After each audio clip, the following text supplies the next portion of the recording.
Bien, salut les académiciens. Encore, soyez les bienvenus dans nos sessions, dans nos diverses sessions d'information et puis de formation. La session d'aujourd'hui sera centrée encore une fois de plus sur l'aspect technique. D'accord? On va toujours essayer de se concentrer sur l'aspect technique, sur les algos, hein, vraiment, parce que j'aimerais vraiment que vous appreniez, surtout que vous maîtrisiez les algorithmes.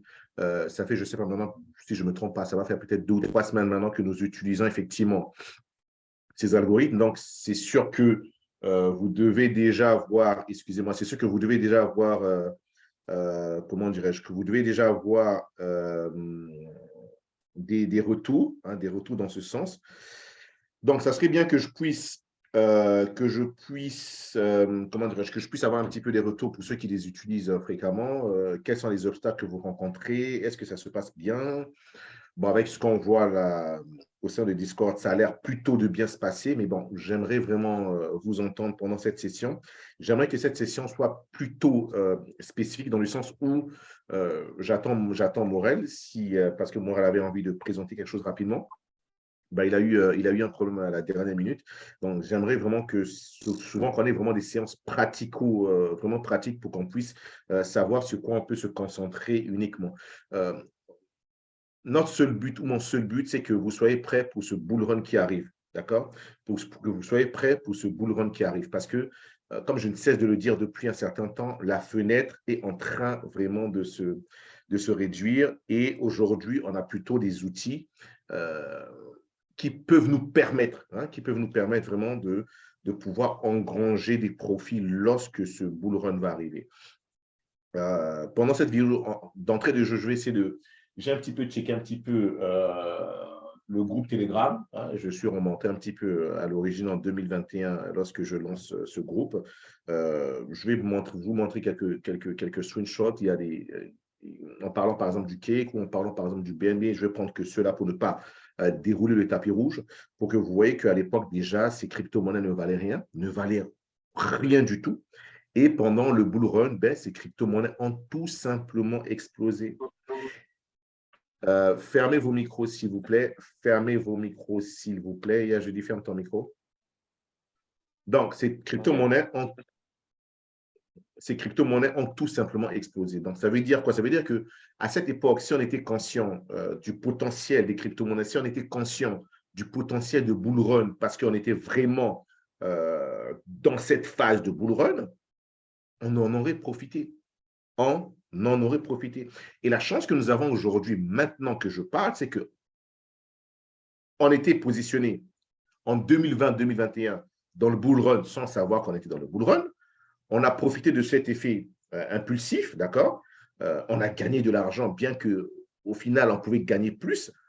Et surtout, on a vécu un bear market. C'est incroyable. Je ne sais pas, beaucoup pleurent, mais moi, ce sont des informations mais énormes. Et aujourd'hui, ce bull run, dans quelques mois, il arrive. Comment on se positionne? Donc, je ne vais pas cesser jusqu'au prochain bull run de le rabâcher, de le rabâcher, de le rabâcher, parce que vous êtes d'accord avec moi que seule l'expérience compte. D'accord? Tant qu'on n'a pas de l'expérience, tant qu'on n'a pas vécu quelque chose, tant qu'on ne comprend pas comment cela fonctionne, on ne peut pas éventuellement, comment dirais-je, essayer d'expliquer le potentiel. Et pour ceux qui sont à la GM, ceux qui sont là depuis 2021, depuis 2020, nous sommes en 2023, on ne vient pas d'hier, quoi. Ça n'a pas commencé hier, les gars. Ça n'a vraiment pas commencé hier. Et le cycle se répète. Le cycle se répète. OK? Donc, j'aimerais vraiment que ce bull run que nous allons vivre en étant conscient que c'est un bull run, parce que 2020, 2021, 2020, 2021, nous n'étions pas conscients de ce bull run. Je répète bien, nous n'étions pas conscients de ces bull runs, cause du halving. Mais aujourd'hui, nous en sommes conscients. Donc, si dans 2 ans, les choses se reproduisent parce qu'une fois de plus, les choses ont tendance à se reproduire et que vous n'en profitez pas, ça veut dire que c'est que vous n'avez rien retenu ou bien vous êtes tout simplement, je n'ai pas envie d'utiliser le terme, mais il faut souvent utiliser le terme pour choquer, c'est que vous êtes tout simplement stupide. D'accord? Et je suppose que nous ne sommes pas stupides, donc nous ne sommes pas des imbéciles, comme on dit souvent, et qu'on a pris et qu'on comprend maintenant pourquoi il faudrait qu'on se positionne vite, fort, pour qu'on en profite. Je répète une fois de plus, ce sont des risques. D'accord? Ça peut ou ne pas marcher. Mais si ça marche, ça explose. Mais si on passe à côté, on va regretter. Hein? Moi, je reviens dessus parce que c'est mon expérience personnelle. Je ne regrette pas ce que j'ai vécu, mais je me dis, avec ce que j'avais accumulé sur du BNB ou sur du cake à cette époque, si je les avais gardés jusqu'à leur ATH, peut-être que la GM Academy n'allait pas se créer pour X raisons. Oui, effectivement, parce qu'à ce moment-là, j'allais peut-être avoir une grosse somme, un gros pactole et j'allais faire autre chose.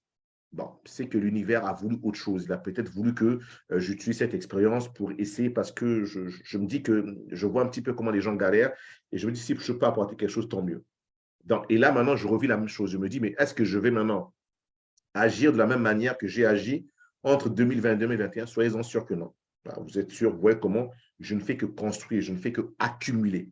C'est parce que j'ai retenu, mon esprit, mon cerveau a retenu mes erreurs du passé. Et il ne veut plus reproduire les mêmes choses. Une fois de plus, je suis conscient, si je perds, je ne vais rien regretter.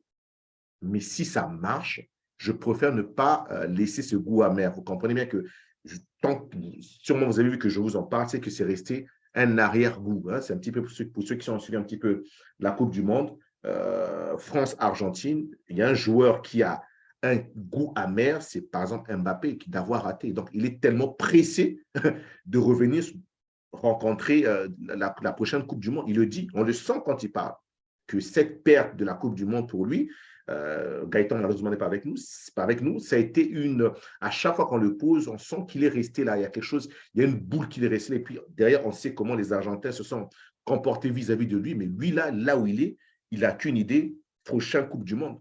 Et moi, là où je suis, je n'ai qu'une idée, prochain Alvin depuis maintenant plus d'1 an. Et nous arrivons le prochain Alvin l'année prochaine.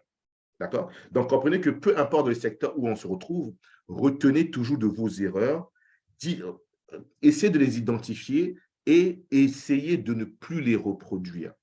OK? Donc, je ne vais pas parler d'aspect fondamental, les choses sont plutôt bien. Hein, vous voyez comment ces marchés sont en train d'exploser. Et comme j'ai dit un petit peu, vous avez vu un petit peu ce que le Lina a fait entre-temps, c'était tout simplement quelque chose, surtout la manière dont il a évolué. Bon, on le savait paradoxalement, mais ce qui est intéressant, c'est de voir surtout la manière dont il évolue. Quand on voit que d'autres marchés, comme par exemple le Bitcoin ou l'Ethereum, excusez-moi, lorsque par exemple le Bitcoin,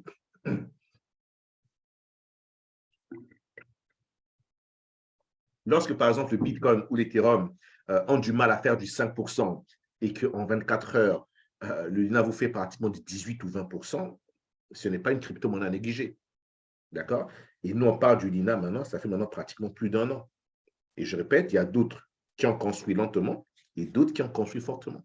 Donc, sachez que quand ça va exploser, lorsque ça va exploser, ben, ceux qui ont mis le paquet, ben, c'est ceux-là qui vont pouvoir éventuellement tirer profit et c'est tout à fait normal. Donc, je ne sais pas s'il y a des gens qui veulent commenter éventuellement s'il y a des trucs que vous avez eu à écouter fondamentalement. Ben, on a tous vu un petit peu Jérôme Powell hier, hein, le président de la Fed, dire des choses plutôt intéressantes. C'est qu'il est en train d'envisager éventuellement une baisse de l'inflation cette année. Et je répète une fois de plus, c'est extraordinaire parce qu'une baisse de l'inflation cette année va pousser éventuellement la Fed. Non seulement, on voit bien que depuis un certain temps, la Fed réduit l'augmentation de ses taux d'intérêt, mais faire quelque chose d'intéressant, recommencer à, comment dirais-je, pas à réduire, mais à baisser. Donc, quand la Fed va commencer à baisser, alors là, cet argent va exactement inonder les marchés, les actifs dits à risque, en particulier, par exemple, le crédit crypto-monnaie, en particulier, par exemple, les actions, en particulier, par exemple, l'or, mais on sait qu'une grosse partie ira vraiment aux crypto-monnaies et au Bitcoin. Et là, on va peut-être vivre un halving qui sera plus puissant parce que là, il y a duré beaucoup d'institutionnels qui sont en train de se positionner. Et depuis un certain temps, on ne cesse de vous le dire. On commençait par BlackRock qui ne cesse d'augmenter, d'augmenter le pourcentage de ses, comment dirais-je, c'est-à-dire le pourcentage de son capital dans ce secteur. Et on l'a vu avec Louis Vuitton. Louis Vuitton, c'est Arnaud, comment il s'appelle? Louis Vuitton, c'est Arnaud, j'ai oublié, c'est Arnaud, je ne sais même plus quoi, mais c'est l'homme le plus riche du monde aujourd'hui. Et il y a quelques jours, il a signé un contrat pour mettre en place des NFT. Donc, c'est blockchain. Donc, c'est juste pour vous dire que ce qui va arriver l'année prochaine va être tout simplement ce qu'on a vécu en 2020 dans l'ignorance, mais ce qui va arriver va être tout simplement de la folie. D'accord? Et si j'ai raison, vu qu'on est déjà positionné maintenant depuis plus d'un an, on pourra dire qu'on a beaucoup serré la ceinture et on pourra éventuellement en profiter. Donc, ceci dit, je vais partager très rapidement mon écran de Telegram. Comme ça, on va voir un petit peu passer. C'est toujours bien de se rappeler parce que la mémoire, c'est important. C'est vraiment important. Voilà pourquoi on lit beaucoup, pour essayer vraiment de ne pas perdre le fil de l'histoire, de ne pas perdre éventuellement un petit peu, excusez-moi, il faut que je retrouve juste où je vais le partager. Qu'est-ce qui se passe là? Pourquoi je n'arrive pas là? Tiens.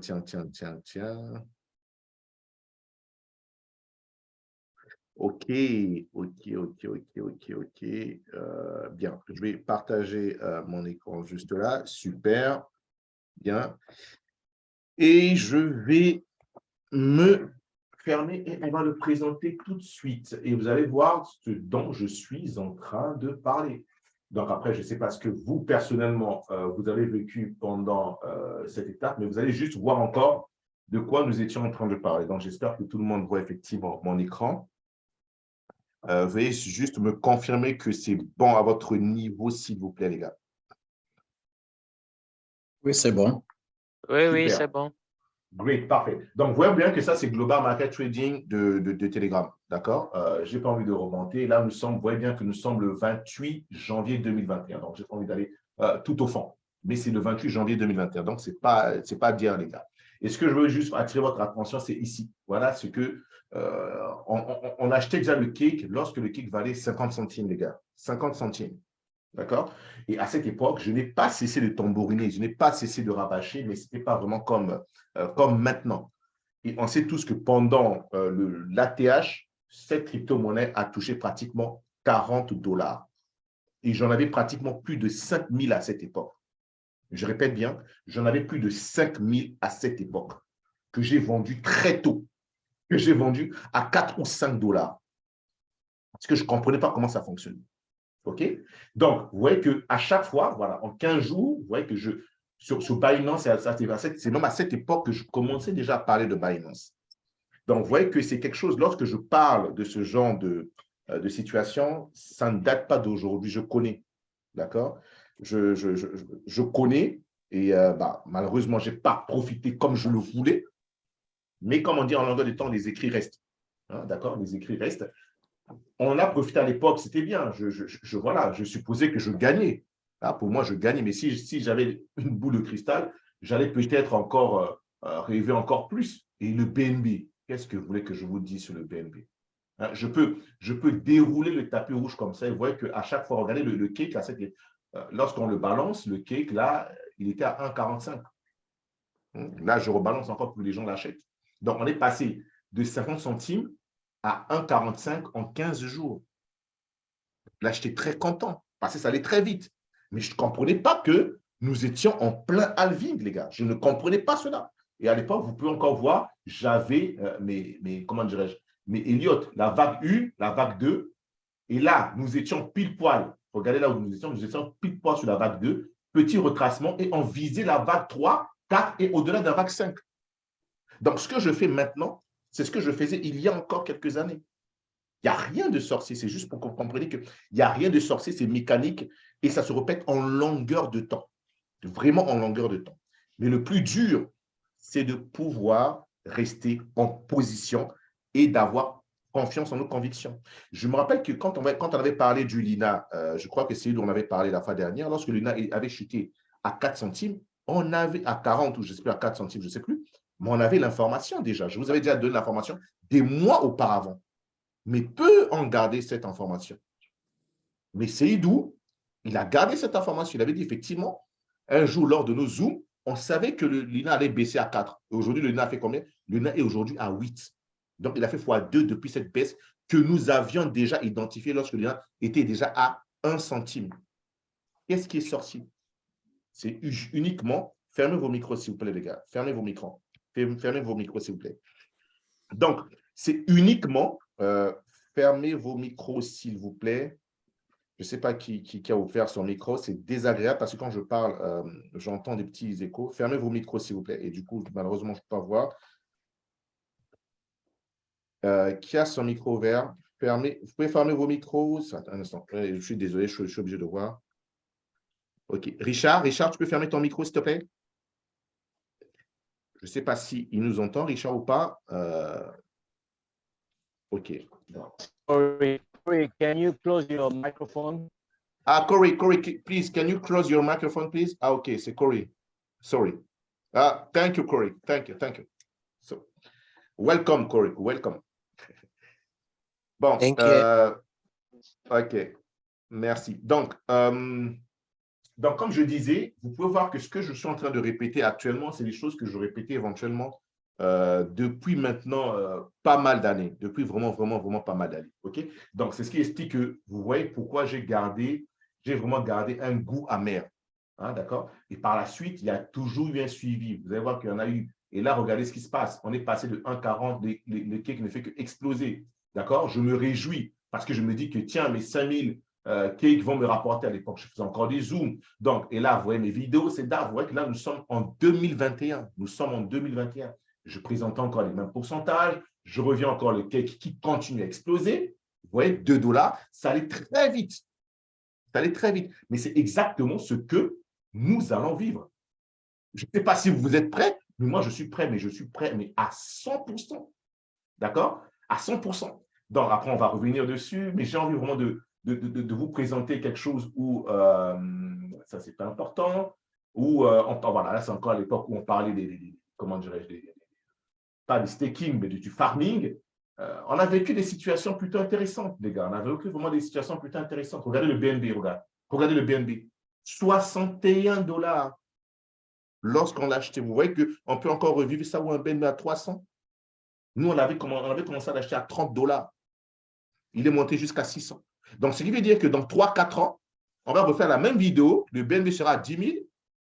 Et j'espère que ceux qui sont là vont pouvoir vraiment en profiter. Donc, ça, c'était vraiment une parenthèse que je devais vraiment présenter tout de suite d'entrée de jeu. Donc, je ne sais pas si, comment dirais, s'il y a des questions éventuellement, s'il y a des questions sur, excusez-moi, je ne sais pas s'il y a des questions, éventuellement sur ça, ou bien s'il y a des commentaires de ceux qui étaient là, qui veulent essayer de poser des questions, mais vous voyez que l'histoire, on a l'histoire une fois de plus. On n'a pas le futur. Le futur, on ne l'a pas. Mais on sait ce qui s'est passé. Maintenant, comment vous vous positionnez? Moi, c'est ce que j'aimerais savoir.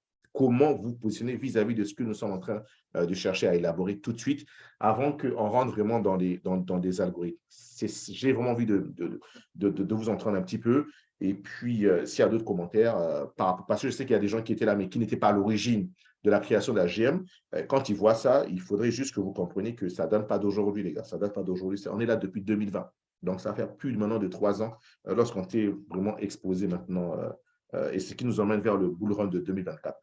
Non, pas le bull run, mais le halving de 2024. Est-ce qu'il y a des questions? Est-ce qu'il y a des gens qui n'ont pas compris ce que veut dire halving? Et surtout, comment vous vous positionnez pour en profiter? D'accord? Et voilà. Donc, j'ai un petit peu d'écouter Maredi. Je sais qu'il est nouveau. Qu'est-ce qu'il en pense, Maredi, avant que d'autres éventuellement puissent intervenir? Oui, bonsoir à tous. Est-ce qu'on m'entend bien? Très bien, très, très bien. Ok, merci. Merci, leader, pour ce privilège en entrée de jeu de me passer la parole. Ça me fait plaisir.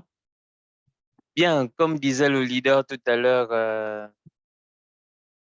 j'ai plus ou moins de près ou de loin assisté à la création de la GM parce que j'étais au courant du projet, bien que je n'ai pas pris le train au démarrage pour beaucoup de diverses raisons. Mais j'étais au courant du projet et puis j'ai vu le projet démarrer petit à petit et doucement, doucement. Avec la grâce de Dieu, j'émettais souvent le vœu de pouvoir en faire partie du projet et avec la grâce de Dieu, aujourd'hui, en fin d'année 2022, début 2023, je fais partie du projet. Bon, comme on dit, vaut mieux tard que jamais. Et pour ça, je rends grâce à Dieu. Et bon, pour la suite, j'apprends beaucoup de choses avec la GM. Je découvre beaucoup de choses aussi. Et malheureusement, je commence avec un faible budget et des faibles revenus. Mais avec la grâce de Dieu, je suis en train de progresser doucement, doucement. Et par la suite, j'arrive à faire pas mal de petits investissements quand même si c'est pas grand-chose, mais doucement, doucement. Et par la suite aussi, bon, je remercie le leader vraiment pour tout le travail et la patience qu'il vraiment abat sur tout le travail qu'il fait et qu'il met du cœur dans ce qu'il fait. Et vraiment, il tient à ce que tous les membres de la GM, tous autant que nous sommes, que ce soit les anciens comme les nouveaux, puissions en profiter.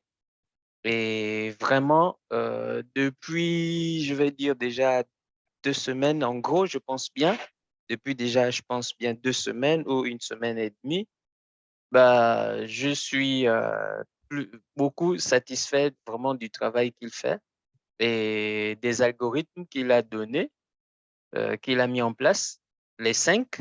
Mais sur les 5, vraiment, chapeau aux 2 derniers, parce que les 2 derniers, franchement, même moi qui viens de démarrer, sincèrement, je suis très, très, très content de ça parce que ça me permet de faire quand même des petits profits. Des petits profits vu mes prises de position. Mais déjà, ces profits-là me satisfait énormément, énormément. Je suis vraiment satisfait et je n'attendais pas vraiment. En fait, je ne pensais pas y arriver à faire des profits de ce genre-là, là tout de suite comme ça. Mais vraiment, je le remercie et je remercie tous les autres membres euh, sous leader Morel, Vincent et les autres euh, pour l'accompagnement, pour les formations, pour les séances qu'on fait. Aujourd'hui, ça devient, on va dire, un rituel. Tous les mardis, tous les mercredis, on est là. On sait à quelle heure on commence, mais on ne sait pas à quelle heure on termine parfois. Et moi, je trouve ça vraiment, vraiment très, très enrichissant. Et les samedis aussi, on connaît à quelle heure on commence, mais on ne connaît pas à quelle heure on termine. Bon, maintenant, quant à ce qui est de si je suis prêt, je ne dirais pas oui tout de suite. Je dirais aussi, je ne dirais pas aussi non. Je dirais, je suis en train d'essayer de tout faire pour prendre une bonne position de façon à être quand même prêt, même si ce n'est pas à 100%. Au moins, même à 50 ou 70 ou 75, pourquoi pas 90%. Donc, c'est un peu ce que j'avais à dire. Maintenant, vraiment, les algorithmes, je suis très, très, très content de ça parce que c'est simplement waouh, c'est simplement génial. Je peux dire ça comme ça. Et surtout les 2 derniers. Et il suffit seulement vraiment de passer le temps à essayer de comprendre selon les unités de temps.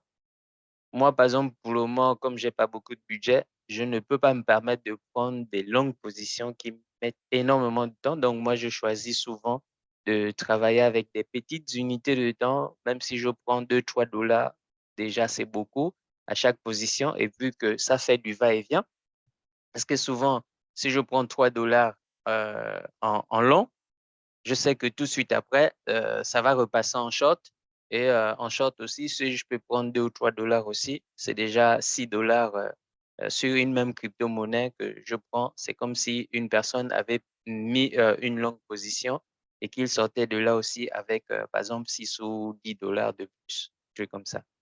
Donc, moi, vraiment, à mon niveau, c'est extrêmement génial. Et là, je ne fais qu'apprendre encore. Je ne maîtrise pas encore bien, Je suis là, bon, encore un peu, toujours en train de paniquer un petit peu. C'est pas encore vraiment ça, mais avec la grâce de Dieu, ça va aller. Bon, je vais pas monopoliser la parole, mais je suis content de ça et chapeau, félicitations, leader. Super, merci. Une fois de plus, ça fait plaisir parce qu'on vit dans un moment où je me dis que l'argent, quand j'essaie de voir un petit peu comment les gens deviennent très milliardaires en termes de bourse, faciliter un petit peu le trading qui est déjà très compliqué pour que les gens puissent générer des profits proportionnellement à leur capital, euh, ça serait plutôt intéressant, d'accord? Et c'est un travail, ça a été un travail de très longue haleine, mais derrière, quand les gens gagnent, parce que j'ai vraiment, honnêtement, pas mal de gens qui me parlent en inbox, qui testent, il y a des gens qui ont doublé leur capital en 2, 3 semaines. Je sais que c'est possible parce que je peux le faire normalement. Et avec les algos, si tout le monde peut le faire, ça serait plutôt intéressant. Maintenant, la seconde phase, ça serait vraiment d'automatiser. Et vous savez qu'en règle générale, je fais ce que je dis et je dis ce que je fais et je vais y arriver quoi qu'il en soit.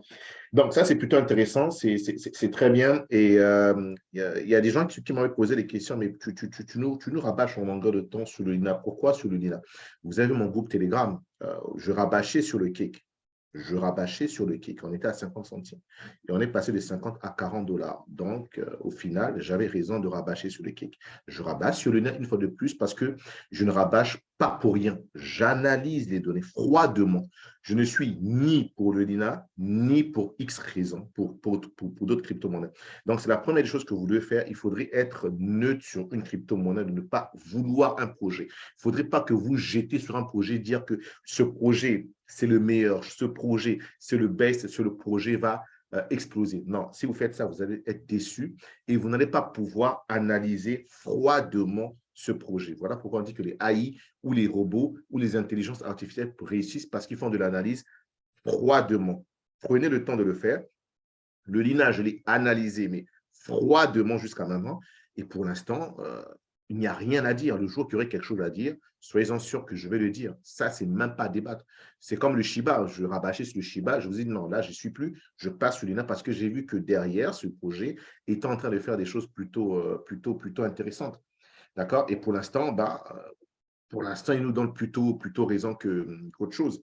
OK? Pour l'instant, il nous donne plutôt raison qu'autre chose. Et lorsqu'on voit, par exemple, une fois de plus, je parle du cake à l'époque où j'avais analysé le cake venait à peine, c'est-à-dire PancakeSwap venait à peine d'être racheté par Binance, à peine, parce que Binance a racheté PancakeSwap en novembre 2020. Et c'est là que je commence à m'y intéresser. Et lorsque je crée mon groupe Telegram en janvier 2021, j'en parle parce que je connaissais déjà la puissance de Binance. Je savais déjà que dans le futur, Binance va exploser et que Binance va traîner tout le reste. Récemment, je vous ai envoyé un truc sur Trust Wallet. D'accord? Je vous ai envoyé un truc sur SafePal, SFP. Donc, il faudrait connaître dans quel secteur vous naviguez, connaître les forces en présence et puis vous tentez le coup. OK? Donc, voilà ce que je tenais à dire. Et le but, c'est vraiment pas d'avoir un gros capital. Le capital, on peut déjà essayer de se positionner lentement. C'est déjà d'avoir des crypto-monnaies sur telles que le Lina, le TH, et que vous pouvez maintenant essayer de prendre en ligne de mire. Mais il y a un truc intéressant éventuellement sur cette stratégie, c'est que si vous utilisez de l'accumulation, parce que c'est bien d'utiliser l'accumulation, je vais vous encourager d'utiliser aussi les downs, parce que les downs, c'est vraiment important. D'accord? Les downs, c'est une stratégie, mais sur du long terme, c'est du gagnant-gagnant parce qu'il n'y a aucun risque. Le seul risque, c'est que ces crypto-monnaies disparaissent. C'est uniquement ce seul risque. Mais vous avez tout à y gagner si, vous, par exemple, vous accumulez les TH. D'accord? Ceux qui ont un petit capital, avant d'aller sur Futur, pour essayer de faire croître vos USDT, mettez un petit peu de capital sur ETH et ETH down et ETH up, et vous allez voir qu'en 3-4 mois, vous allez grossir lentement, mais sûrement. D'accord? Et avec le temps, vous allez voir que vous allez pouvoir faire éventuellement plein de choses. Donc, y a-t-il encore d'autres questions éventuellement pour les gens qui veulent dire des choses ou bien qui veulent poser des questions dans ce sens ou pas du tout, avant qu'on passe éventuellement sur nos algos. Et le temps que Le temps que, je ne sais pas si Seydou éventuellement sera prêt. Je ne sais pas si Seydou sera prêt. OK, bon, Morel me dit qu'il sera en retard. J'aurais vraiment voulu que… OK, je vais choisir quelqu'un au hasard pour qu'il nous analyse tout ça. Il y a quelqu'un qui veut intervenir, dit quelque chose? Personne, tout est OK? Bien, OK. Ben, écoutez, si tout est OK, on prend dans le vif du sujet. On va y aller.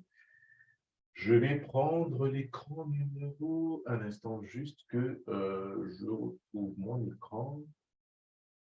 L'écran numéro 2. Il est où mon écran numéro 2? Let's go. Confirmez-moi juste que vous voyez mon écran, s'il vous plaît, les gars. C'est bon, vous voyez l'écran? Oui, oui. Oui, oui. OK, bon, parfait, super, super. OK, ça marche. Donc, je crois que l'algo, je crois que tout le monde a compris un petit peu comment l'algo fonctionne. D'accord? Moi-même, personnellement, je vous assure que je me bluffe. Je me bluffe parce que ça me permet de prendre des positions très rapidement, hein, chose qui me fallait du temps. Hein, ça me permet vraiment de… Si je suis sur quelque chose, par exemple, hier, j'étais sur le Bitcoin, j'étais en train de regarder Jérôme Powell en train de faire son speech, et tout de suite, j'ai une alerte me disant que, tiens, le Bitcoin, je crois que nous étions… Je vais essayer de le présenter, le Bitcoin. Nous étions… je crois, je ne sais même plus où nous étions. Tiens, tiens. Ah, joli, magnifique. Donc, nous étions ici. Nous étions là. OK? Nous étions, voilà, nous étions là. Je sais même plus. Hier, c'était quand? Hier, c'est non, c'est pas ici. Non, non, non, c'est pas là que nous étions. Un instant, je vais juste retrouver. Accordez-moi juste quelques minutes que je retrouve exactement, vu que je l'ai balancé dans notre Discord. Je vais rebalancer pour voir là où nous étions exactement parce que je ne l'ai pas préparé. Je ne l'ai pas préparé. Je ne l'ai pas préparé. Je ne l'ai pas préparé. Un instant, accordez-moi juste quelques petites minutes, s'il vous plaît, j'arrive. Je ne l'ai pas préparé. Je ne l'ai pas préparé.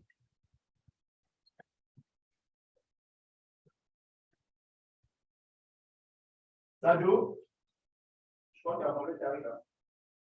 Ouais. Il est ici, Mohamed, bien. Moi, je termine juste un truc rapidement. Et puis, je vais passer la parole à Soula. Je l'ai laissé ouvert.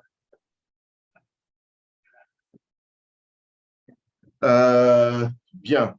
Sou, un instant. Seydou, tu pourras me dire quand est-ce que tu seras pris, s'il te plaît, pour que tu puisses éventuellement prendre un petit peu pour que je vous laisse la parole pour que j'observe, d'accord? Donc, on était, je crois, on était, à l'instant que je le retrouve rapidement. Bon, vous avez un petit peu compris la logique. Non, c'était pas là. Tiens, on était où là? Je vais retrouver. Hier, c'était quand déjà? Hier, c'était le… Hier, c'était le 7. Yes, c'était le 7. Mais pourquoi je me retrouve en novembre? C'est curieux. Pourquoi je me retrouve en novembre? C'est bizarre. C'était le 7. C'était le 7 heures. Ah, c'est bizarre que je me retrouve en novembre. C'est bizarre que je me retrouve en novembre. Je ne sais pas pourquoi ça me fait ça. C'est curieux. C'est curieux. Là, il a un truc. C'est très, très, très bizarre. 17 décembre. Pourquoi? Qu'est-ce qui se passe? Bon, je crois qu'il doit avoir… Ah, ok, d'accord, j'ai compris. Désolé. J'étais en mode replay. J'étais en mode replay. C'était pour ça que j'étais en mode replay. Donc, voilà. Ok. Nous étions… Je vais revenir rapidement. Tac, tac, tac, tac, tac. Nous étions là. Regardez ce que… voilà, nous étions pile poil ici. Hein. Donc, quand cela s'est passé, nous étions ici, exactement là. Donc, là, quand cela s'est passé, nous étions ici. Ça veut dire que sur du 1 heure, d'accord, on était sur du 45 minutes que je l'avais programmé. OK. Et voilà, donc sur 45 minutes, j'avais programmé exactement vous voyez ici, ce BO ici là. Donc, lorsqu'il est venu toucher ce BO, j'ai été alerté automatiquement, on est monté et puis on a pulvérisé les prix et on est vraiment allé un peu plus haut. Vous voyez? Parce que j'avais mis l'alerte sur ce BO. Okay? Et lorsque c'est arrivé, je ne me suis même pas posé la question. J'ai acheté et les prix ont explosé pour arriver quelque part là. Vous voyez que là, j'ai pu générer de l'argent très rapidement. Ça veut dire que s'il n'y avait pas ce BO, je n'allais jamais être au courant. Je n'allais jamais être au courant pour dire qu'il faut que j'achète le Bitcoin à ce prix. Donc, vous voyez qu'il aurait fallu que ce BO arrive pour que j'achète ce Bitcoin à ce prix, sinon je n'étais même pas au courant, pas du tout. Donc, moi-même, ça m'a bluffé. Ça m'a vraiment bluffé. Parce qu'en temps normal, je n'allais pas voir ce BO qui était là. Ce n'était pas possible. Il faut voir que ce BO coïncide d'un point D éventuellement de notre garde clé. OK? Donc, ceci dit, je ne sais pas si Sou, tu es déjà opérationnel pour que tu fasses quelque chose. J'ai vraiment envie que ce soit un membre de l'académie qui prenne un petit peu la relève et puis parle un petit peu de l'algo et ses expériences. Sou, tu n'es pas encore dispo? Écris-moi juste. Comme ça, si tu n'es pas dispo, je peux donner la main à Vincent. Pas à Vincent, à Emma Reddy pour qu'il le fasse. Bon, je suppose qu'il n'est pas disponible. Bon, leader Emma Reddy, je te laisse 2 minutes pour que tu t'apprêtes et puis tu vas prendre et puis tu vas m'analyser très rapidement, s'il te plaît, le TH down. C'est bon? OK, je vais essayer. OK, Je ne c'est ce suis pas que encore 100% expérimenté, mais bon, c'est pas on grave. va essayer. Le but, la GEM Academy, c'est que vous appreniez. Et il ne faut Ouais, pas que je parle. Maintenant, ça doit être vous qui devez maintenant vous mettre en ligne. Mais vous avez vu que ce genre de séance est mieux que lorsque vous y arrivez, on observe et on vous accompagne. It's OK? OK. OK, parfait. Donc, je te donne la main. Je te donne la main et puis tu peux nous présenter très rapidement le TH down, s'il te plaît, Emma Reddy. Vas-y, tu as la main. OK, merci, leader.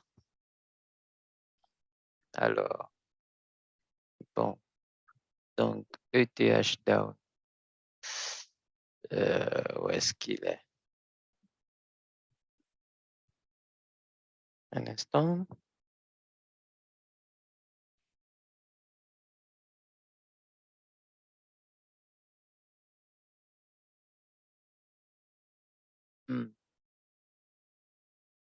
Donc, je peux prendre celui de Binance ou bien je prends celui de Bybit comme je suis dessus. Allô, leader? Allô, on m'écoute? Tu prends celui que, je ne sais pas sur quelle plateforme tu es, si tu as accès à Binance. Je suis sur Bybit en fait. Mais alors, tu vas là-dessus. D'accord. Sur Bybit, alors.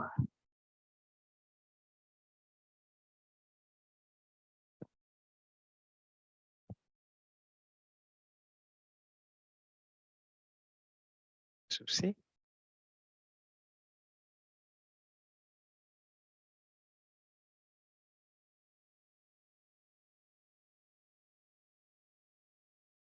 Bon, apparemment, il n'y a pas sur Bybit. Ou je ne sais pas trop. Je vais prendre ça, il n'y a pas de souci. On va essayer avec ceci. Alors, bon, on va choisir l'unité de temps H2.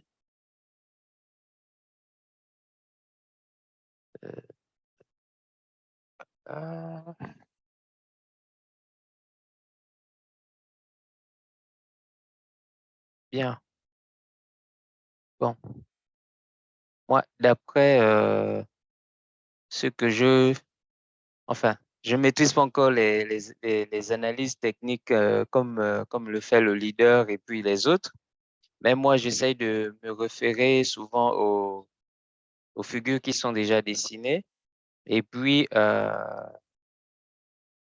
aux zones des prix, aux zones de demande des prix. Par exemple, là, nous avons ici notre zone de demande en bleu ici. Je sais que en général, quand je vois ça comme ceci, je sais que là, nous avons les différents endroits où nous pouvons, en fait, où les prix vont, quand les prix arrivent à ce niveau, généralement, les prix se stabilisent. Ça fait ceci. Ça fait comme, attendez, je vais essayer de prendre un outil là pour dessiner. Voilà. En fait, en général, c'est comme si les prix, non, je vais prendre l'autre. Voilà. En fait, c'est comme si les prix faisaient comme ça. C'est comme si les prix latéralisaient parce que c'est genre, donc, comme on va dire, dans un petit canal. Et souvent, quand c'est comme ça, après, c'est souvent là où, en général, il y a une prise de décision. Soit les prix vont vers le haut, ou soit les prix vont vers le bas. Mais bon, avec notre algorithme, avec nos deux nouveaux, les deux nouveaux algorithmes qu'on a, en général, les algorithmes nous aident souvent parce que ils indiquent la direction de là où les prix peuvent aller. Des fois, ça va nous indiquer en fonction de la figure, comme par exemple là. Ici, par exemple, nous avons, attendez, attendez, OK. Donc ici, par exemple, nous avons, lorsqu'on se met ici, on a deux fois le nom de la figure. Bon, c'est des noms que je ne maîtrise pas encore très bien, mais ça s'appelle, je crois, un Becher, un Berich Bat, quelque chose comme ça. Voilà, donc ça, c'est une figure. Lorsqu'elle apparaît, parfois, en fait, parfois, ça montre, ça indique que les prix vont aller vers le haut.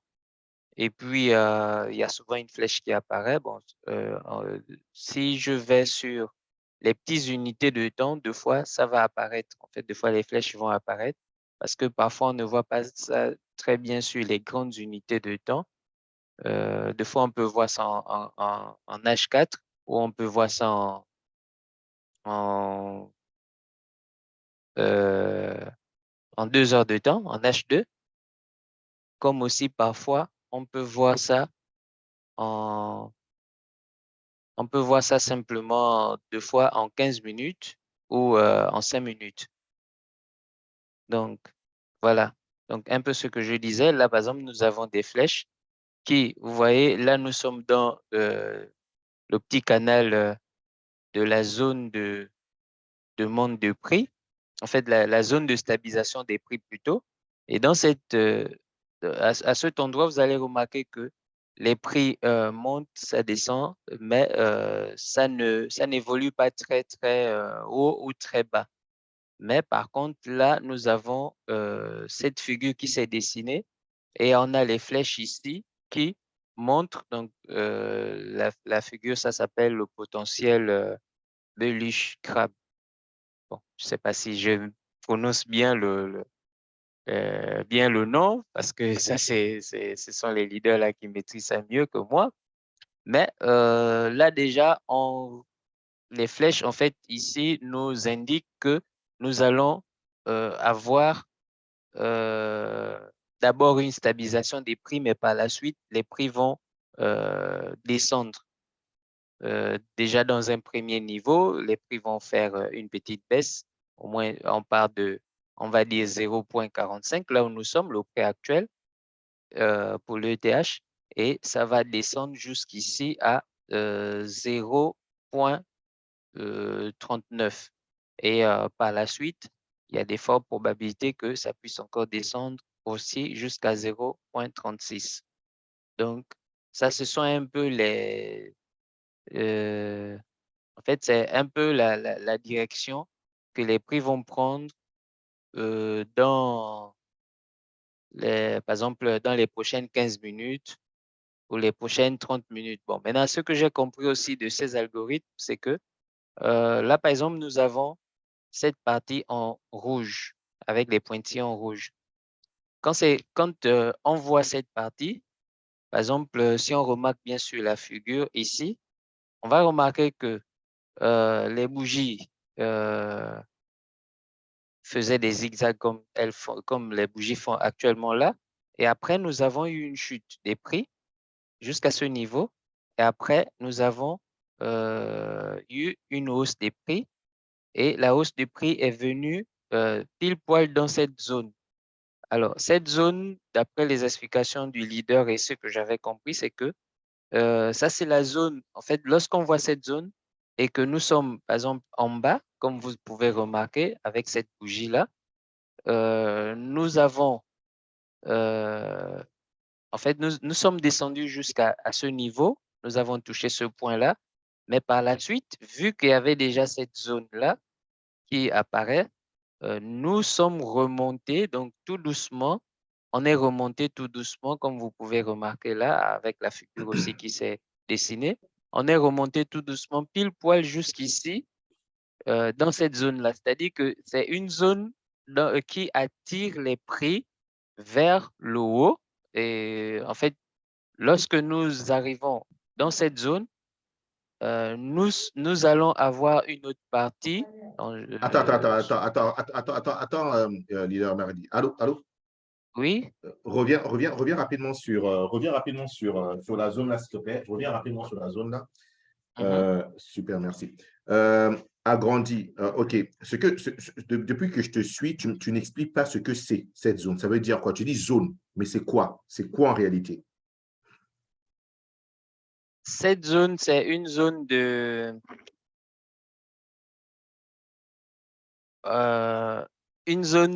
vente. Oui, mais une zone de vente, pourquoi elle est pertinente? Il y a plusieurs zones de vente, mais pourquoi cette zone uniquement que tu vois en pointillé rouge, elle est pertinente pour toi? Tu viens de dire que les algos là sont intéressantes. Mais hormis ça, pourquoi ailleurs où il y a des zones de vente, il n'y a pas ces pointillés? Pourquoi uniquement cela et qu'est-ce que cela veut dire? Cela veut dire, en fait, selon ce que j'ai compris, c'est que lorsque je vois cette zone, c'est que cette zone de vente, c'est que lorsque les prix en fait vont arriver ici, les vendeurs vont prendre la main. Quel genre de vendeur? Quel genre de vendeur? Bon. Quel genre de vendeur? Pourquoi cette zone est pertinente? Pourquoi elle est importante? Pourquoi cette zone est importante? Pourquoi pas les autres zones? On voit bien qu'il y a d'autres résistances là-bas qui sont importantes. Mais pourquoi uniquement cette zone a tendance à bien réussir au-delà de 80-90% des cas? Pourquoi? Pourquoi? Quelqu'un peut l'aider? Oui, ce sont des BO. La zone veut dire quoi? Oui? Les block orders. Oui, ça veut dire quoi? C'est la zone de block order. Ça veut dire quoi?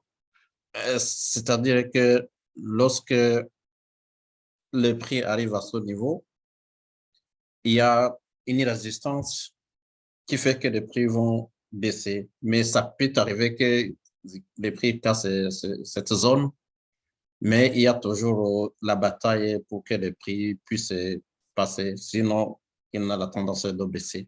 Et puis là, on est dans une zone de vente. Je suis d'accord, mais ça ne répond pas à ma question de savoir pourquoi elle est pertinente, ce BO. Pourquoi uniquement là, qu'est-ce que sous-entend un BO? BO, c'est block order. Je suis d'accord que bloc, c'est block order. Mais ça veut dire quoi en termes normal? C'est-à-dire, si vous voulez expliquer ça à quelqu'un.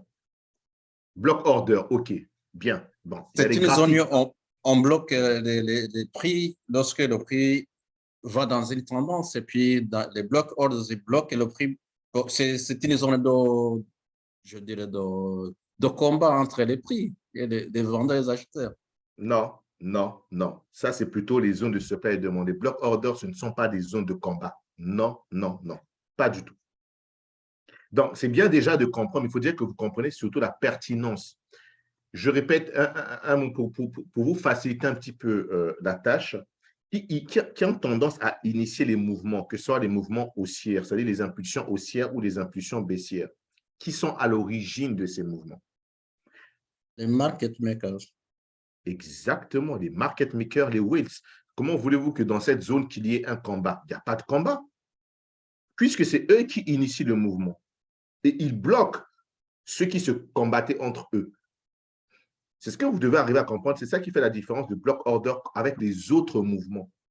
Le block order, c'est une zone qui a été, comment dirais-je, initiée par un groupe de ceux qui ont la main. Ça veut dire qu'eux, ils ne se battent pas. Ils initient le mouvement. Ils font en sorte que l'actif baisse ou ils font en sorte que l'actif augmente parce que c'est eux qui sont à l'origine du mouvement. Voilà pourquoi cette zone est pertinente. Donc, ça veut dire que, vu que cette zone est pertinente dans ce sens, dites-moi, lorsqu'ils vont initier un mouvement, d'accord? Leur but, aujourd'hui, les market makers dans le marché, c'est quoi leur but en règle générale? Un market maker, c'est quoi son rôle dans le marché, peu importe l'actif, c'est quoi son rôle? Comment il va faire pour gagner son argent? Je pense qu'ils sont dans les milieux où on met des stop-loss. Ils prennent tout ce qu'on a mis comme stop-loss et puis ils prennent Bien. ça. Mais comment on appelle cela? Comment on appelle cela? Donne-moi un terme financier. Les stop-loss, quand il va chercher les stop-loss, ça veut dire quoi? Il a besoin de quoi? De liquidité. Exactement. Il a besoin de liquidité. Donc, vous comprenez bien qu'il ne va pas initier un mouvement haussier et puis venir chercher encore son pauvre mouvement s'il n'a pas pris la liquidité entre-temps ou bien s'il n'a pas la liquidité qui s'est créée. Ça n'a pas de sens. Donc, voilà pourquoi vous voyez que souvent dans les crypto-monnaies, vous avez ce qu'on appelle des pumps et des dumps. Ça veut dire qu'il y a un groupe de personnages qui vont initier un pump. Ça va créer de la liquidité en dessous parce que les gens vont acheter, les gens vont FOMO. Et du coup, qu'est-ce qu'ils vont faire? Ils vont vendre à ces acheteurs parce qu'ils ne peuvent pas initier un mouvement à $1, faire monter le prix à $10 s'il n'y a pas d'acheteurs. Comment voulez-vous qu'ils prennent des bénéfices? Ce n'est pas possible.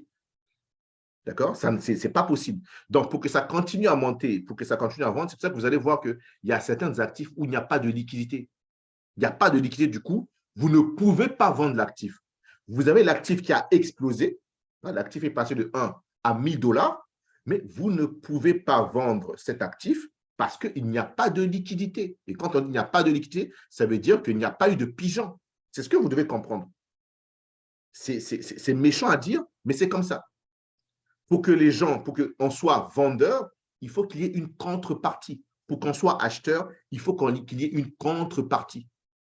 Et voilà comment ces contreparties arrivent. Moi, il y a une personne qui m'avait appelé, il avait acheté un shitcoin, il a tellement explosé, il a mis $100, il s'est retrouvé qu'il pouvait retirer 3000 $, il va sur PancakeSwap, on lui dit no liquidity. Mais c'est normal.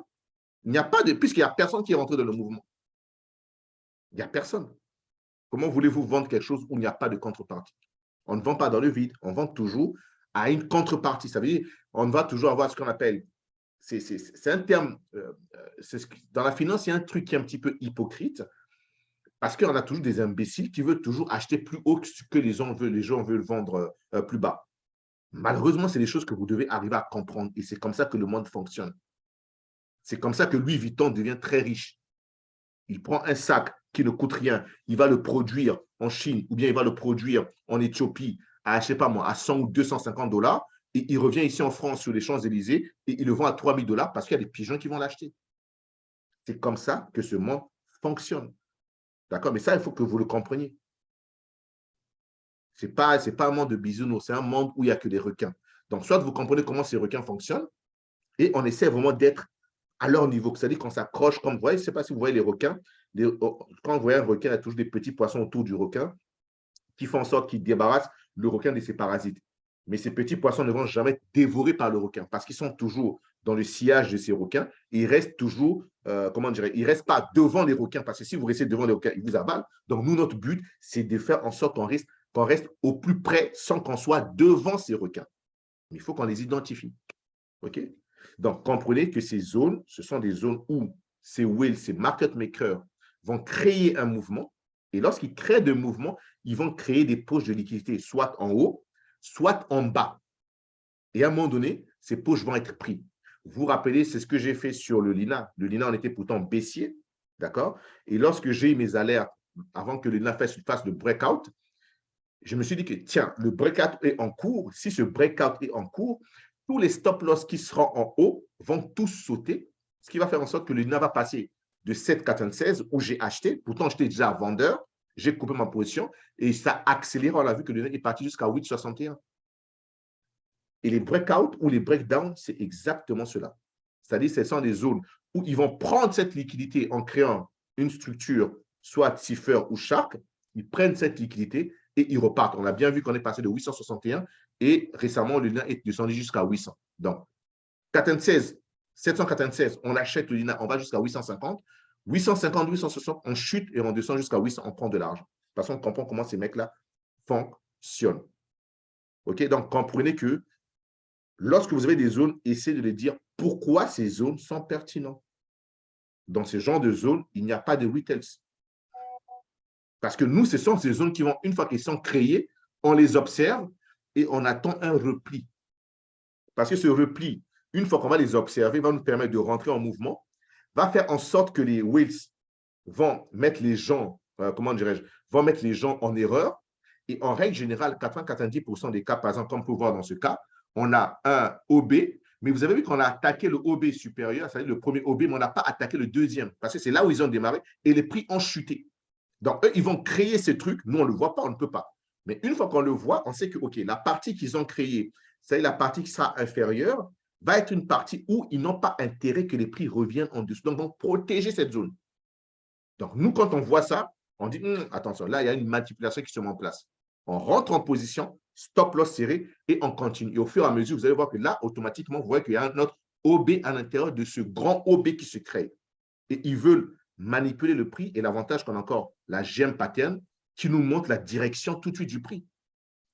Tout de suite, il nous montre la direction du prix. Donc, on a les deux algorithmes là déjà, la GM pattern et le BO, qui sont des algorithmes utilisés par des market makers qui nous disent où le marché se situe.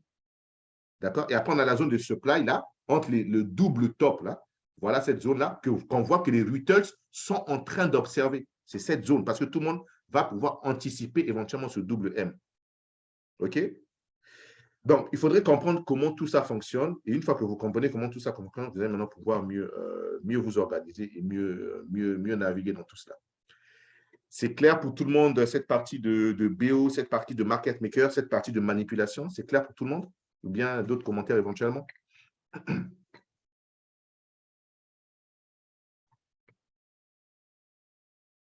Est-ce que c'est clair pour tout le monde? Oui ou non? Bien, si c'est clair pour tout le monde, j'ai envie de poser une question à Emma Reddy. Tu peux déjà me montrer, par exemple, le grand BO là, d'où il a commencé, s'il te plaît? Le grand Voilà. BO, Oui, le BO du short là. Il a commencé où? il a commencé ici. Mhm. Il est venu taper pile poil ici. Et Non. puis, Regarde-moi très bien. Regarde-moi très bien. Est-ce qu'il prend les ouvertures ou les excès de mèche?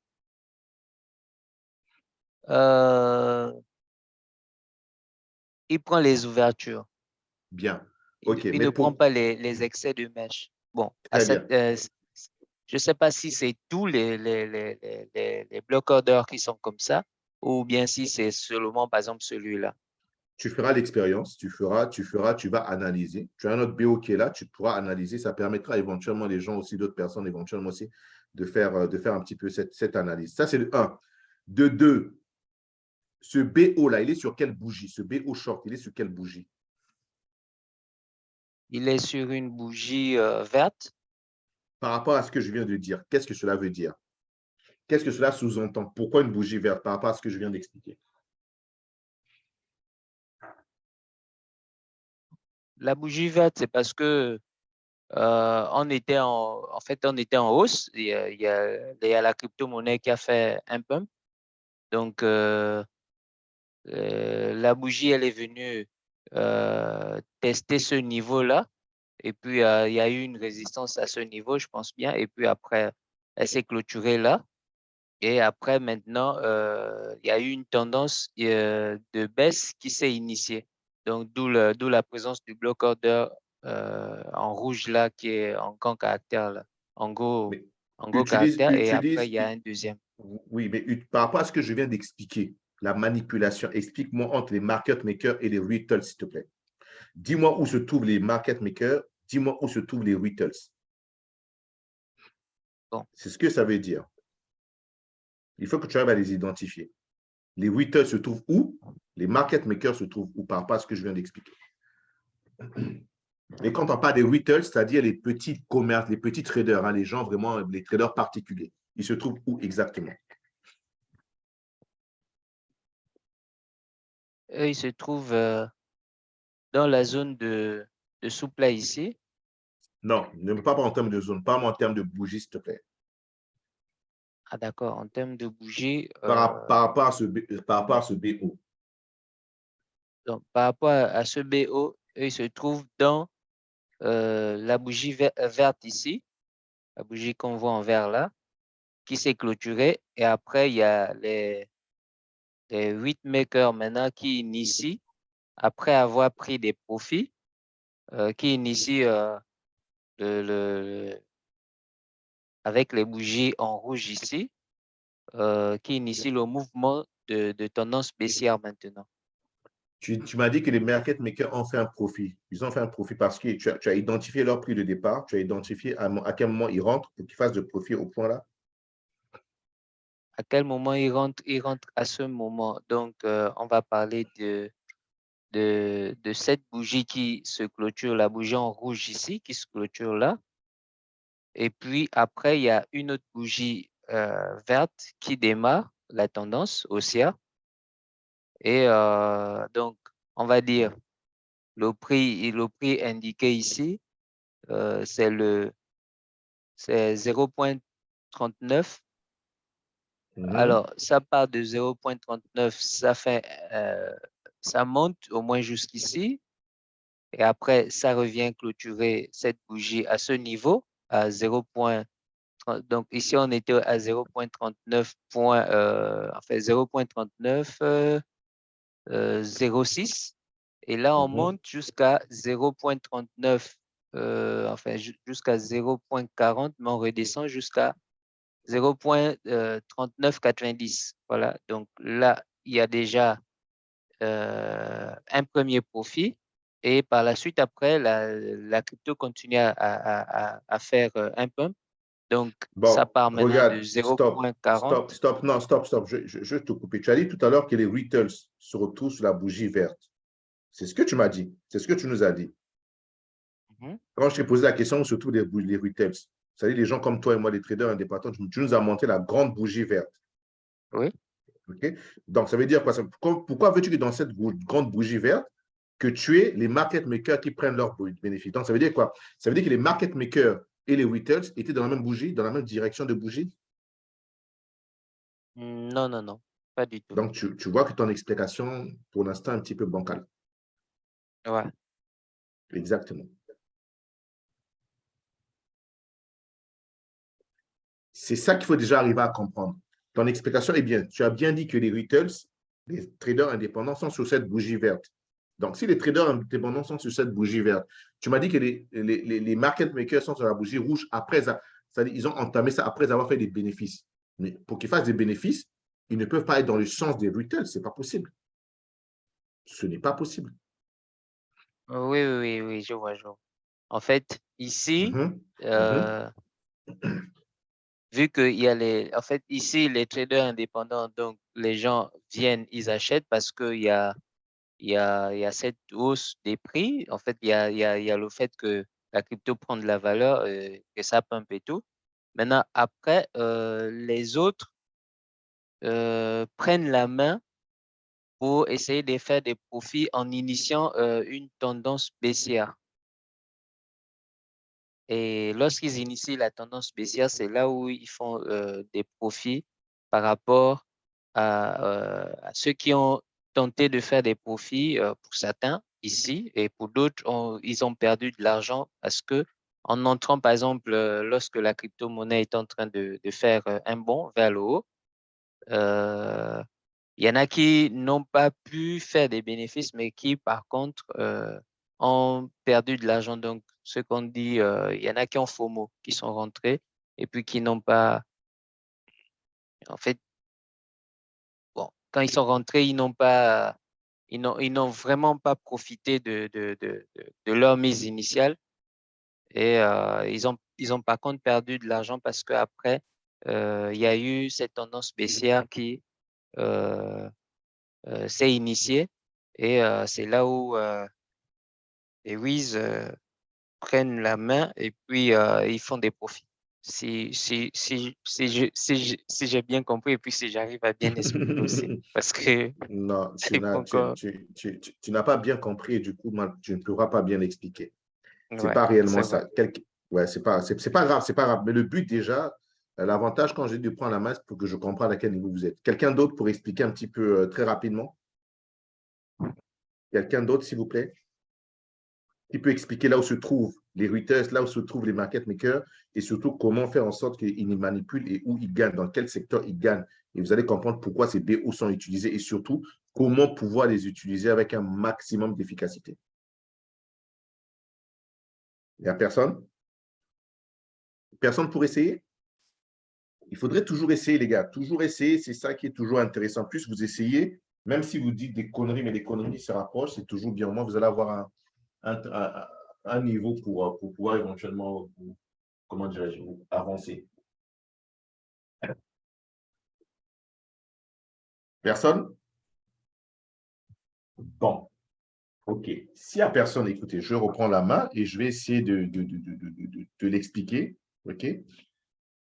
Je vais essayer de l'expliquer et puis essayer de suivre un petit peu, s'il vous plaît. On va essayer, je reprends juste la main très rapidement. Et puis, on va repartir. Tu me donnes juste le truc, c'est bien ETH down, mais on est sur du… On était sur du quoi déjà, Emma, dit ETH down, bon, là j'étais sur Binance. Pourquoi j'arrive? OK. Pourquoi j'arrive pas à retrouver? C'est bizarre. Sur Binance. Oui, mais l'horizon de temps, s'il te plaît, le time frame. J'ai commencé avec du H2 et puis après, je suis descendu Non, pour… là, on était là, on train de débattre. On Là était où sur du 15 minutes. Du 15 minutes. Parfait. Du 15 minutes, on était sur du down, hein? C'est bien ça. Hein? Oui, oui. OK, parfait. OK. 15 minutes et on est sur ETH down. Bien. Bien, parfait. Donc, on est sur cette zone. Quand on arrive là, comme j'ai dit une fois de plus, comprenez comment les trading fonctionnent. Et ce que j'ai dit tout à l'heure, ça fonctionne en termes comment dirais-je, de manipulation de prix. Donc, déjà, identifier où se trouvent les traders indépendants, c'est déjà bien. Comme ça vous évite d'être sur leur chemin. Ça vous évite d'être dans leur sens. OK? Donc, en règle générale, c'est ce que souvent on appelle des short squeeze. Bon, il y a plusieurs manières de les identifier. Déjà, ici, c'était déjà un short squeeze. OK? Mais on va utiliser uniquement notre BO. OK? Donc, je vais revenir. Suivez, s'il vous plaît, les gars. Je vais revenir rapidement sur cette zone. OK? J'attends quelques minutes. Donc, nous, en utilisant uniquement notre BO, donc lorsqu'on laisse passer, on va arriver là. Bon, ça va être un petit peu, ça va se présenter tout de suite d'entrée de jeu. OK. Pourquoi ça ne charge pas?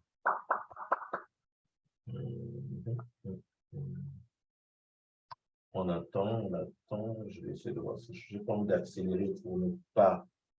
OK, super. Bien. Vous voyez que là, il y a quelque chose qui se passe. Regardez là où on se situe. Ici, déjà, en ayant initié ce mouvement, regardez, ici, là, on voit que cette zone de BO, c'est maintenant que cette zone de BO se met en place, c'est-à-dire lorsque le prix va arriver dans cette zone. Donc, on voit très bien que là, sur cette fourchette de prix, ce sont les market makers qui ont initié le mouvement pour piéger exactement ces acheteurs-ci. Lorsqu'ils vont piéger ces acheteurs-ci, ces acheteurs-ci, qu'est-ce qu'ils vont faire? Ils vont mettre leur stop loss là, d'accord? Que je mettrai en jaune. Ils vont mettre leur stop loss là. Et tout à l'heure, vous avez dit quelque chose d'intéressant. Qui dit stop loss, dit liquidité. Donc, les market makers qui initient ce mouvement, ils doivent venir prendre cette liquidité qui est en dessous. Donc, tant qu'ils initient le mouvement, ils ne peuvent pas être en gain tant qu'ils ne prennent pas cette liquidité qui est là. D'accord? Parce que ceux qui vont initier ce mouvement, nous sommes sur du 15 minutes, ils vont mettre des stop loss serrés là, et là, il y a plein de liquidités qui sont là. Et c'est ça qui les intéresse. Donc, ça, c'est une première chose à comprendre. Deuxième chose à comprendre, c'est que lorsqu'ils vont piéger les acheteurs, parce que là, ils piègent les acheteurs automatiquement, parce que le prix ne va pas plus haut. On le voit en termes de volume. Donc, lorsqu'ils piègent ces acheteurs ici, on va supposer que ces acheteurs, il y a une partie des acheteurs qui vont mettre des stop loss là, d'accord? Et une autre partie qui va peut-être mettre des stop loss un petit peu serrés, ou bien une autre partie qui ne vont pas mettre des stop loss qui utilisent uniquement de la liquidation. Mais là, ils sont mal barrés, ils ont peur. Ce qui voudra dire que si les prix vont revenir ici, beaucoup vont sortir en break-even, c'est-à-dire à leur prix d'entrée. Parce qu'ils se sont dit que, tiens, le timing n'était pas bon. Donc, qu'est-ce qu'en ce moment, les market makers ont intérêt à faire pour attirer encore plus de liquidités vers le nord? Je vous pose la question par rapport à ce que je viens d'expliquer. Ils ont piégé une partie. Ils ont pris leur stop loss. Mais d'autres qui n'ont pas de stop loss, ils ont leur prix d'entrée. Ils ont leur prix d'entrée. Ici, le prix est arrivé, grosso modo, ici. Donc là, il y a une partie qui va peut-être vendre. D'accord? Donc, une fois que les prix vont éventuellement essayer de remonter, ceux qui vont être piégés dans cette zone-ci, hein, supposons dans cette zone-ci, parce qu'on va toujours avoir des gens qui vont FOMO. Ceux qui sont piégés dans cette zone-ci, parce que là, c'est le départ des market makers. Ceux qui vont être piégés dans cette zone-ci, qu'est-ce qu'ils doivent attendre pour qu'ils se disent, tiens, le timing n'est pas bon, je vais sortir.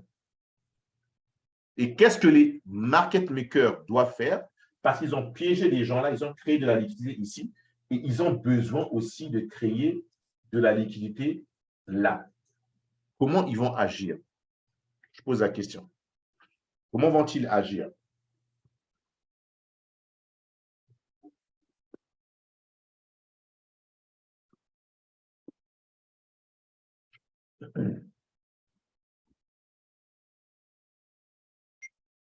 Je peux essayer de répondre, hein, mais je ne suis pas sûr à Vas-y, 100% de ma réponse. c'est pas Mais grave, c'est pas grave, je vas-y. crois qu'ils vont, je pense bien qu'ils vont encore initier une autre tendance.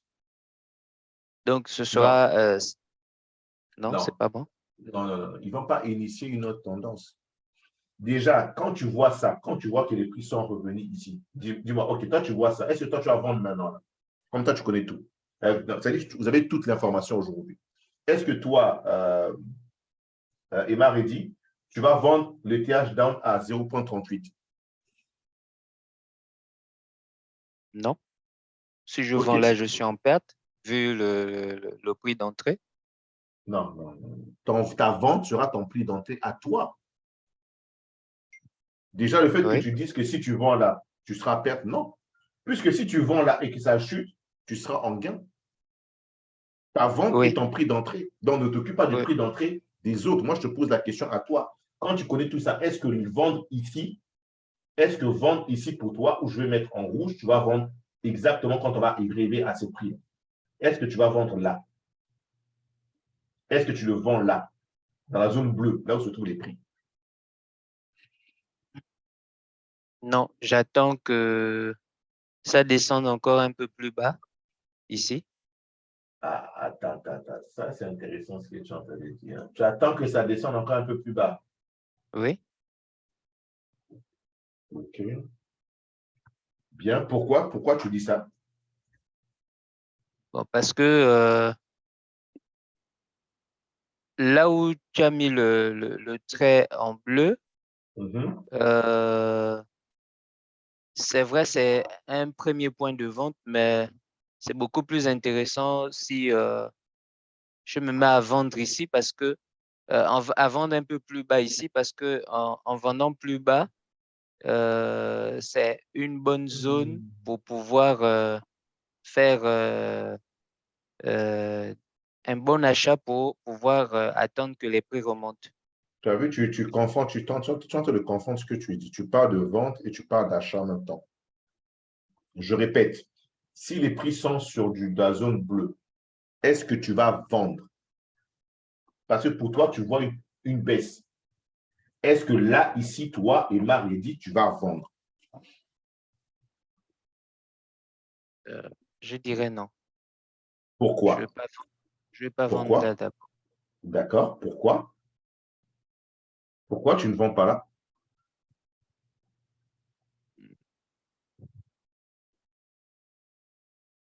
Là, je sais pas Tout le comment. monde peut participer, hein. Quelqu'un d'autre a une idée? Non, mais le point, c'est quoi? C'est pas que il faut dis, pourquoi tu vends là? Pourquoi tu as envie de vendre là? Pourquoi toi, tu vois l'actif, tu veux vendre là? Tu as une raison, tu dois avoir une argumentation à dire. Pourquoi tu veux vendre là?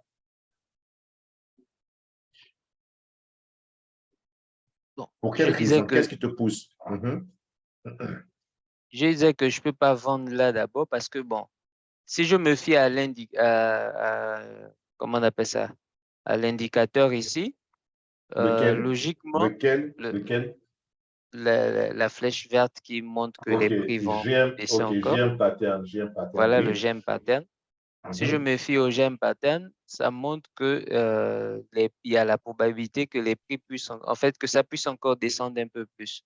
Bon, Mhm. je me dis, je préfère attendre que les prix touchent pile poil la zone de l'indicateur pour pouvoir vendre.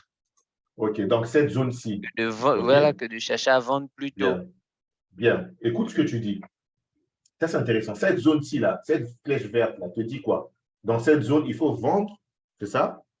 Oui, Non, c'est pas ce que dit l'algorithme GM pattern, harmonic pattern, c'est pas ce qu'il te dit. Cette zone-ci, il te dit d'acheter. ah L'algorithme d'accord, harmonique, voilà ok, exactement, il te dit ok. d'acheter. Quand vous allez voir des flèches vertes, il faut acheter. Et quand vous allez voir des flèches rouges, il faut vendre. Là, malheureusement, on n'a pas de flèches rouges.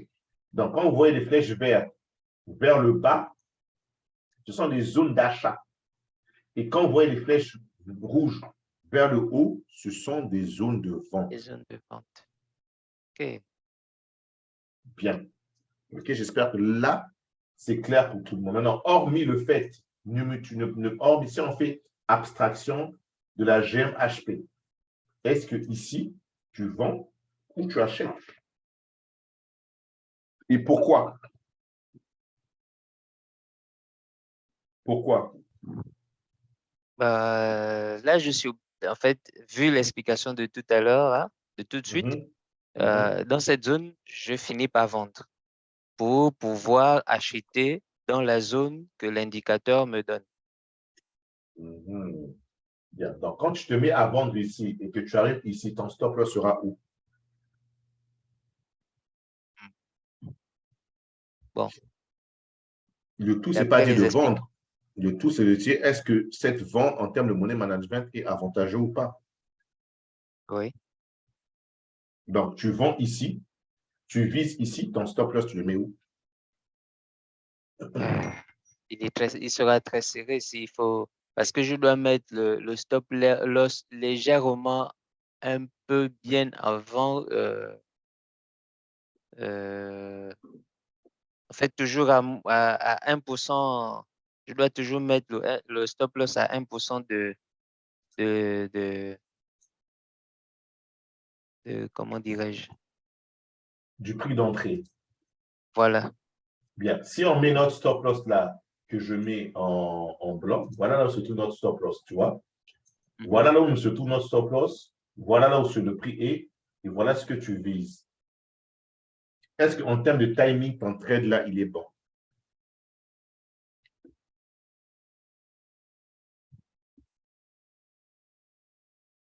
Hmm?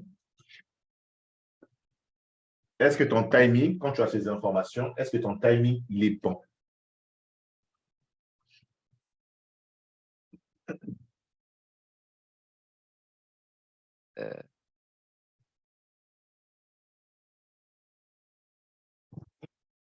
Ah, Hmm? je pense que là, il faudrait que on se serve peut-être de l'unité de... Non, non, non, euh, on reste sur cette unité de temps. non, je voulais pas changer d'unité de temps, mais je voulais parler Mhm. de la mesure, en fait, l'unité de mesure, là, pour voir le pourcentage avec le ratio et tout, là. Mais non, je te parle de timing, je ne te parle pas du ratio, mon leader. Timing et ratio, c'est deux choses complètement différentes. Mhm. Est-ce que ici, tu as des probabilités qui vont te dire que le prix va arriver ici? Est-ce que les probabilités sont élevées, sachant déjà qu'on a déjà perdu toute cette baisse? Là, c'est en termes de timing. C'est-à-dire qu'il faut faire la différence entre timing et ratio. Mhm. Donc, parce que tu peux voir que les prix vont arriver là, et les prix n'arrivent pas là, et ils repartent dans l'autre sens. Et du coup, ils te font sortir dans ton stop loss. Et tu es touché de stop loss, tu es sorti. Parce que ton timing n'était pas bon. Oui.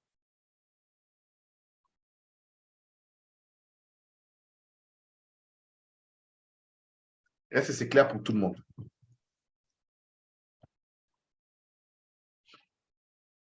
Donc, si je comprends bien, en termes de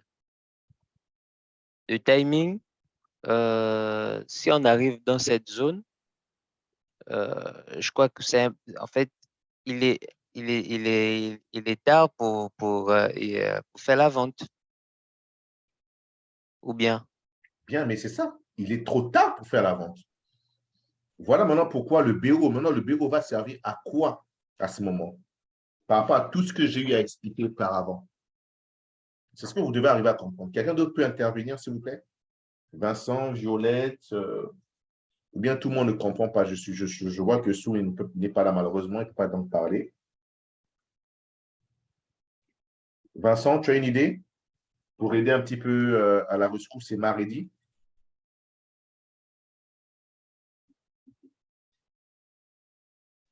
Moi, je pense que, comme il dit que c'est pour le moment de faire la vente, je pense que il est entré à ce niveau, il ne va pas gagner grand-chose. Il fallait initier le mouvement de le plus haut niveau pour descendre jusqu'à ce niveau, puis acheter à la flèche et puis remonter avec le prix. Bien. Ce qui est intéressant, comme je dis une fois de plus, on ne peut jamais ne pas être là au bon moment. C'est difficile. Imaginez que vous travaillez, vous êtes occupé, vous n'êtes jamais là au bon moment. Mais lorsque vous ouvrez vos graphiques, votre rôle en tant que trader, ça serait déjà quoi au préalablement? Lorsque l'actif est déjà parti, qu'est-ce que vous devez faire?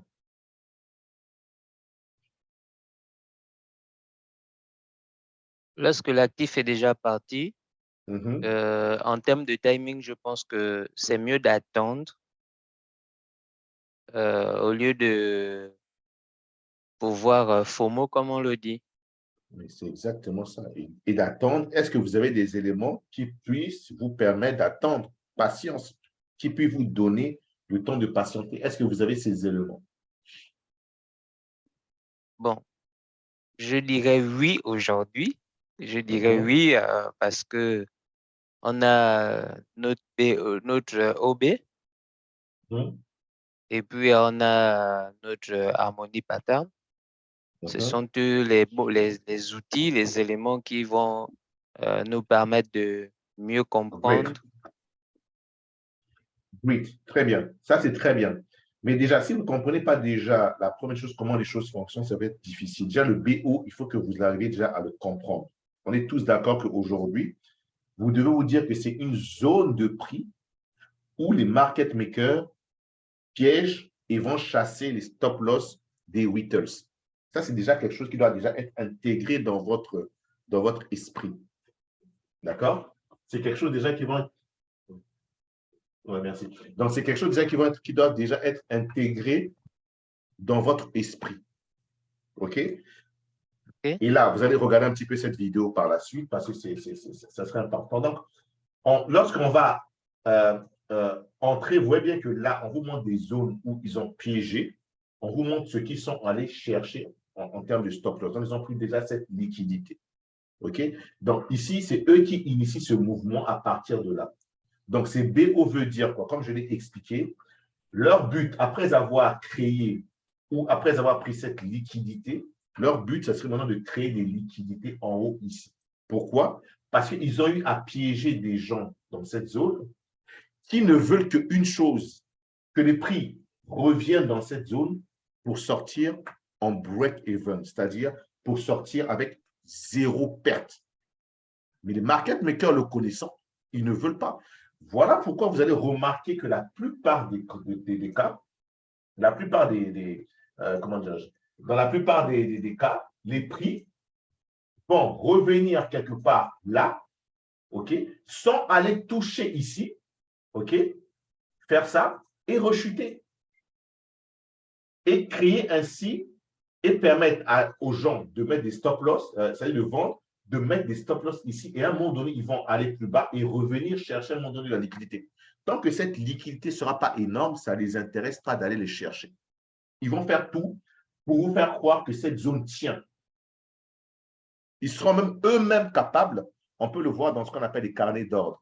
Ils vont mettre des commandes, c'est-à-dire ici, dans cette zone ici, si vous regardez les carnets d'ordre, ils vont mettre des commandes énormes pour que les prix n'y arrivent pas. Et quand à un moment donné, les carnets d'ordre vont commencer à grossir, qu'est-ce qu'ils vont faire? Lorsque les prix vont quelque part revenir vers là, les carnets d'ordre, c'est-à-dire les ordres qu'ils avaient mis ici en limite, ils vont les faire sortir et le prix va accélérer parce que les gens vont se dire, OK, tiens, dans les carnets d'ordre, je vois qu'il y a beaucoup de commandes ici. Là, vous pouvez utiliser, par exemple, Bookmark Pro. Vous pouvez, par exemple, utiliser pas mal d'autres choses qui sont des données qui sont payées. On le voit très bien. Donc, les gens, quand ils voient ça, les retailers vont dire, OK, cette zone peut tenir. Mais il peut tenir jusqu'à quand? Et à un moment donné, comme par magie, tous ces ordres qui seront dans ce secteur-ci vont ne plus exister. D'accord? Et là, c'est là que maintenant qu'on appelle, il y a breakout maintenant. Parce qu'il n'y a plus d'ordre pour faire pression. Cet ordre a été enlevé. Et là, les prix explosent, prennent toute cette liquidité de ceux qui n'ont pas pu surveiller. Et là, maintenant, le prix va vers le nord. Donc, voilà, il faut bien que vous compreniez comment ça fonctionne. Parce que je sais que tout le monde n'a pas la possibilité d'avoir ces données. Mais c'est ça que ces utilisent. Servent. Okay? Et on peut le voir très bien, on peut le voir très, très bien sur, par exemple, sur l'Ethereum. C'est vraiment flagrant. Ou bien sur le Bitcoin. C'est flagrant à un point, mais pas possible. Du coup, on a beaucoup d'ordres de limite qui sont en train de s'accumuler entre 24 100, 24 300. Hein, lorsqu'on utilise un petit peu la liquidation. Il y a énormément de stop loss qui sont en train de mettre en place. Mais les prix ne veulent pas y aller tout de suite. Ils vont descendre.